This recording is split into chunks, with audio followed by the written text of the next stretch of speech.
Jamie, we're seeing the same thing. The support has been absolutely tremendous. And let me just show you the support. You know, words are only one thing, but actions and physical evidence is another. I mean, take a look at the boxes here filled with non-perishable food items. And of course, this is just the beginning. Our Days of Giving food drive kicked off at 6:30 a.m. Our poor senior producer on Today in Georgia, Jay Douglas, was there bright and early in the bitter, bitter cold, toughing this out. But you know what? It's toughing it out for a good cause. And, you know, WALB has been doing this, like you said, for the last 5 years. But of course, this couldn't have been done without the partnership of Feeding the Valley. And that is who joins me now, the man behind it all, Frank Sheppard. He's the president and CEO. Frank, thank you so much for joining me again. A third year I've been here, at least. You know, just talk to us for people who may not know what this food drive is all about.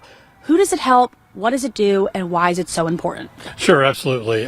Food drives amount to over 1 million pounds of food a year that come into us, and this time of year is more important than ever. It's a very busy time. We're trying to help a lot of people out during the holiday season, and so food drives are just very important to us.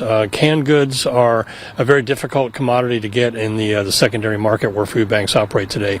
Supply chain shortage is still an issue for food banks coming out of the pandemic. So to have people give us boxed and canned goods, extremely important, because it'll help out a lot of people right here in the Albany area. Right, and you talk about the people right here in the Albany area. We were talking offline about this. You know, how has Albany been dealing with poverty in the last year? Have you seen a difference in the poverty rates recently? We have. Food insecurity rates have gone up 7% in the last year. In Dougherty County is 26.7%. Child food insecurity rates are as high as 41% in the counties around our area. Meaning literally almost every other child is chronically hungry. So we have a big issue. Times are tough for people. Rampant inflation. Grocery prices are just way up. So there are a lot more people needing our help, but that's what we're here for. Right, and you mentioned one of the main issues is inflation has been going up tremendously throughout the past year, but something else we've dealt with here in South Georgia is 2 back-to-back hurricanes. You know, I understand Feeding the Valley did a lot of work with helping people in need during that time. Can you talk to us a little bit about that? Yeah, absolutely. We do. And when it comes to disaster relief, food banks help out anywhere and everywhere they can. The counties to the south of Dougherty actually belong to the Second Harvest of South Georgia Food Bank out of Valdosta, but they were inoperable for several days. So we partnered with local groups here and took food down into counties south of us, Early, Worth, Baker, Mitchell, about 400,000 pounds of commodities that we took down there, as well as paper goods, personal items, you know, all supplies that the people that had damage from the hurricane lost and of course are in need of. So yeah, it was a busy time. About 6 weeks we were taking food down to the southern part of Dougherty County and south of there to help out people in need. All right, I'm going to pause for a second there. As you can see, the cars keep on rolling in here. Right behind us, we just got some more non-perishable food items. But back to what you were saying with the hurricane damage and the high inflation rates, you know, just how vital are these food resources right now? Are you seeing, like, is it needed now more than ever? Like, what are you seeing? It is. You know, coming out of natural disasters like that, we always have more people in need. This time of year, there tends to be more need. So when you combine all those things with, you know, like I said, a food shortage, a rampant inflation, there are so many factors go into more people needing help, and we expect that to continue on through the holidays. All right, absolutely. Now, I'm going to have you pull over here for a second now and just take a look at some of the items we have so far. We have ramen, Doritos, rice. What are the items that you critically need more of? Mostly canned meats, fruits, and vegetables. They're a staple that go in every one of the 12,000 boxes that we distribute each month. And so, you know, those are a big key. But, you know, kids love peanut butter and jelly. There's always a need for that. But canned protein is probably the number one thing.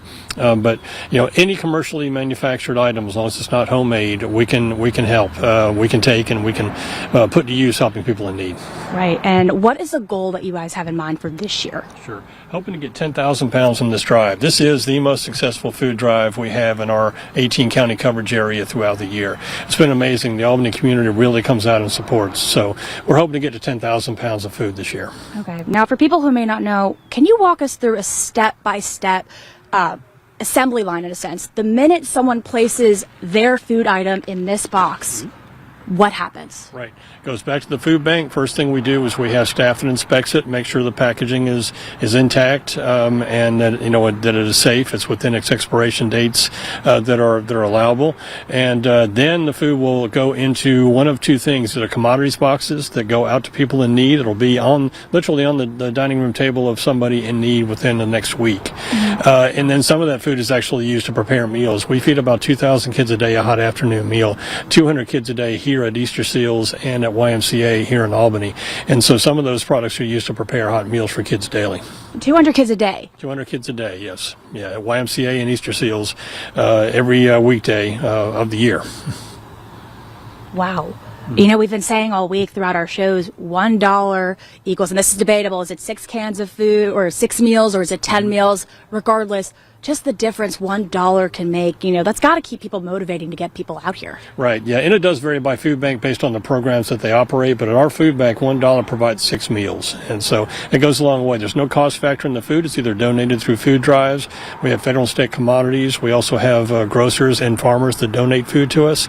So with no cost factor in the food and a very lean staff, we are able to get 6 meals out of every dollar that's donated to us. Absolutely incredible. Frank Sheppard thank you so much with Feeding the Valley. Thank you. Thank you, Madison. Of course. So as we mentioned here, we're going to be out here today. We're going to be out here tomorrow from 6:30 a.m. to 6:30 p.m. Be sure to join us and some of my colleagues here behind me. Can we get a big wave, everyone?